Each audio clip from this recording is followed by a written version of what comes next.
kita untuk memindahkan domba kita, guys. Oke, sini, masuk.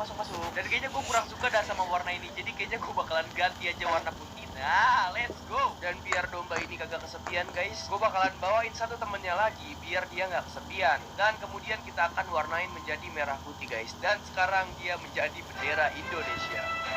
Oke, berarti kalau kayak gitu kandang domba udah selesai, kita bisa melanjutkan ke kandang yang selanjutnya. Mungkin kita bakalan mengambil dari yang paling dekat dulu, yaitu kambing gunung, guys. Nah, biasanya mereka ada di sini nih, tapi kenapa nggak kelihatan ya? Nah, ini dia kambingnya, guys. Oh iya, BTW kambing gunung ini adalah salah satu hewan termudah untuk didapatkan, karena emang nggak terlalu jauh dari rumah gua, cuy. Jadi gini, hewan-hewan yang akan gua kumpulkan itu gua bagi menjadi 3 bagian. Yang pertama adalah hewan yang mudah untuk ditemukan, kemudian hewan yang sulit untuk ditemukan, dan yang terakhir adalah hewan misterius. Dan hewan misterius ini adalah hewan yang belum pernah ditemukan oleh YouTuber Kemperan guys. Jadi pastikan kalian nonton video ini sampai habis. Coba dari blog aku. Kandang buat si kambing gunung ini, dan di kandangnya ini gue bikin kayak snow gitu, karena kita menemukan si kambing ini itu di pergunungan salju, guys. Ini kandangnya belum selesai, tapi si kambing ini udah masuk ke dalam kandangnya dia, coy. Ini orang nggak sabaran banget dah buat masuk ke dalam kandang di kebun binatang. Kocak gaming. Tapi ya udah, kita biarin aja, guys. Kita lanjutin untuk membuat kandangnya, dan di sini gue rencananya pengen bikin kayak gunung-gunung salju gitu. Oke, sekarang kambing waktunya kami masuk ke kandang baru. Loncat jadi. Dan kita akan menamai kambing ini sebagai...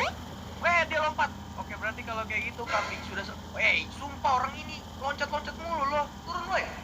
Berarti kalau kayak gitu 2 hewan mudah sudah kita dapatkan. Sekarang kita lanjut ke hewan mudah nomor 3. Oke, gue udah terbang selama 5 menit ini, gue nggak ngeliat ada keberadaan hewan itu, cuy. Ini kemana ya? Perasaan ini... Oh, ternyata ada di sini, teman-teman. Ya udah, kalau gitu langsung aja kita bawa lah ya. Untuk kandang si tampan dan pemberani, guys, mungkin kita bisa bikin di samping kandangnya kambing kali ya. Oke, ini untuk luasnya mungkin segini besar, guys. Tapi gue masih bingung untuk bikin bentuk kandangnya itu kayak gimana ya. Dan karena setelah berjam-jam gue masih bingung bagaimana cara gue bikin kandang si hewan ini, akhirnya gue memutuskan untuk pergi ke kebun binatang di dunia nyata untuk mencari inspirasi, cuy. Dan ya, gue nggak bohong, gue beneran pergi ke kebun binatang di dunia nyata. Karena emang gue pengen bikin kebun binatang Minecraft kita itu serealistis mungkin. Dan karena kita di sini bingung bagaimana cara membuat kandang baby, akhirnya di sini gue mendapatkan inspirasi untuk membuat kandang seperti apa. Dan karena di dunia nyata itu kandangnya kayak turun, jadi gue bikin di sini juga kayak turun, temen-temen. Dan karena di situ juga ada lumpur buat dia mandi, jadi di sini gue juga membuat lumpur dan juga bikin rumah kecilnya. Padahal gue nggak tahu itu kenapa ada rumah kecil di situ dah. Nice, sekarang udah kelihatan kayak kebun binatang beneran, cuy. Dan jangan lupa kita namain dia sebagai si tampan. Let's go.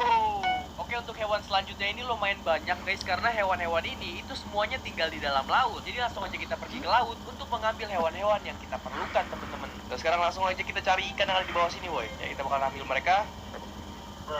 Iya, salah kok, malah gue lempar, kocak. Oke, dan ikan-ikan ini juga, guys, ini gue nggak pernah lihat ini ikan apaan dah. Tapi ya udah, kita